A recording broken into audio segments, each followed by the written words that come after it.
Let's grab one of our newest models for this year,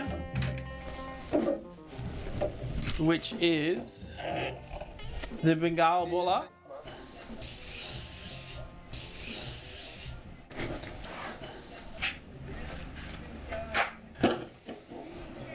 When did you come up with the idea? Tell me that first. Okay, so this is the board that we've done with Otis Carey. Yeah. This is his signature model, and Otis, like the whole time we've been working with him, has always said, "I've grown up riding 20s." Yeah. I've grown up riding 20s, and we were making him some thrusters and small wave boards, and he was enjoying all of that, and he kept saying to me, I've grown up riding 20s. I want a twin. Like, can you make me a couple of 20s?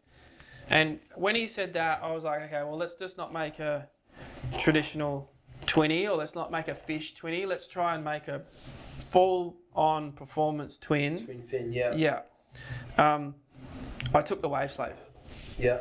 Because it was such a good performance. But when you say that, what you took the actual, like the... I took the Wave Slave the Wave file. Slave outline. File, like just Like the whole, everything. everything. Yeah, okay. Yeah, I took the whole of the Wave Slave Complete, yeah. board and used that as my base to create this board. And I took the Wave Slave board because of the outline through the tail.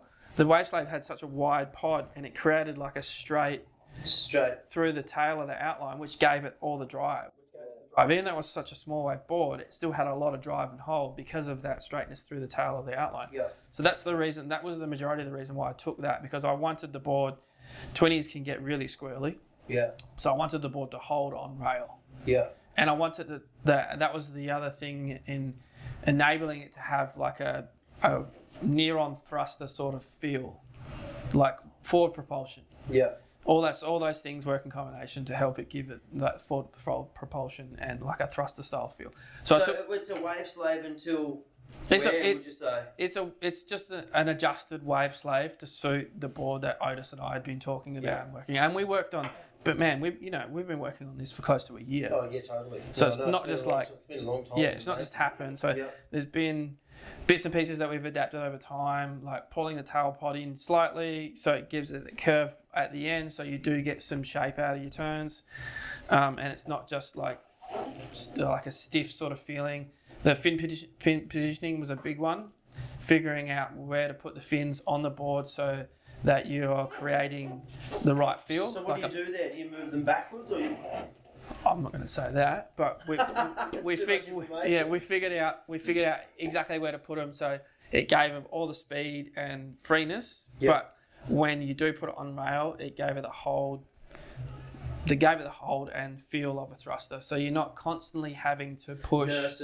Push, because with 20s you surf a hell of a lot more off your front foot. Yeah. You can't pivot off your back foot with 20s, because otherwise they just either stop, fold over, or slide out. Yeah. So getting that positioning was probably the biggest key to this. Long single concave, real slight double, tiny bit of V.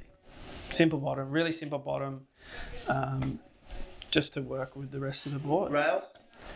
Rails. It's just a Wave Slave. Maybe a little bit lower. No, it's just like a little bit like a medium rolled rail. Just a shortboard feeling rail. Like it looks and feels like a shortboard to surf, but it's a 20. It does. When I pick it up, it feels like a shortboard. It's almost shortboard dimensions, but maybe slightly wider. Yeah.